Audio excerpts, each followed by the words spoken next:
Samajwadi party के पूर्व सांसद और वरिष्ठ नेता डॉक्टर एसटी हसन ने हाल ही में ईरान और इजरायल के बीच जारी संघर्ष को लेकर अपनी कड़ी प्रतिक्रिया व्यक्त की है। उन्होंने साफ तौर पर ईरान का समर्थन करते हुए ये कहा है कि इस युद्ध में पूरी तरह से ईरान के साथ वो खड़े हैं और इजरायल को अस्तित्व का कोई अधिकार नहीं होना चाहिए। उनका मानना है कि इजरायल को इस दुनिया के नक्शे से मिटा देना चाहिए, क्योंकि उनके अनुसार इजरायल अत्याचारी है और उसे बर्दाश्त नहीं किया जा सकता। डॉक्टर हसन ने अपनी बात को धार्मिक भावना से जोड़ते हुए कहा कि वे अल्लाह से दुआ करते हैं कि इजराइल का अंत हो। डॉक्टर हसन ने इजराइल पर फिलिस्तीन के निर्दोष लोगों पर किए गए अत्याचारों का आरोप लगाया। उन्होंने बताया कि जब इजराइल ने भूखे और निहत्थे फिलिस्तीनी नागरिकों को बहुत परेशान किया, उन पर गोलीबारी की, बमबारी की, तब दुनिया चुप क्यों थी। इसके साथ ही उन्होंने ये भी सवाल किया कि तब वासुदेव कुटुंबकम के नारे वाले लोग खामोश क्यों थे। उनका ये भी कहना था कि अमेरिका और इजराइल जैसे देशों के पास पहले से ही परमाणु हथियार हैं, इसलिए ईरान को भी परमाणु हथियार बनाने का अधिकार मिलना चाहिए ताकि विश्व में संतुलन बना रहे।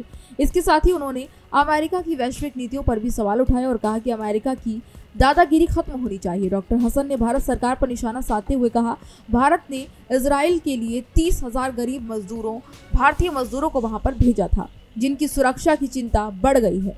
उन्होंने बताया कि ये मजदूर बंकरों में रहने को मजबूर हैं। उन्होंने भोजन और पानी की कमी की वजह से बहुत समस्याएं झेली हैं।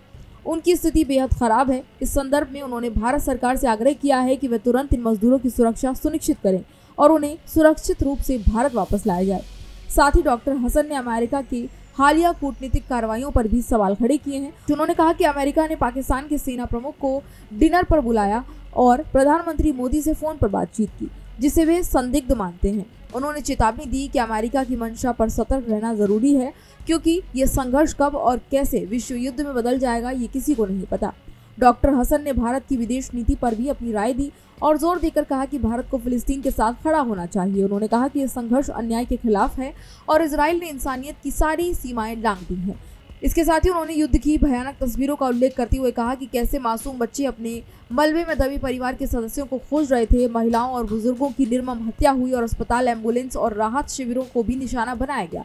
इसके साथ ही सपा नेता ने यह भी कहा कि विश्व समुदाय को ये समझना होगा कि अगर अमेरिका और इजराइल के पास परमाणु हथियार है तो ईरान को भी इसे बनाने का अधिकार मिलना चाहिए। उन्होंने कहा कि न केवल अमेरिका बल्कि अन्य देशों को भी इस मामले में समान दृष्टिकोण अपनाना चाहिए और किसी देश को दबाना गलत है। उन्होंने कहा कि अगर दुनिया में शांति होनी है तो सभी पक्षों को बराबरी का अधिकार मिलना आवश्यक है। तो फिलहाल इस जानकारी में इतना ही। इसी तरह की तमाम और जानकारियों के लिए देखते रहिए भारत एक्सप्रेस।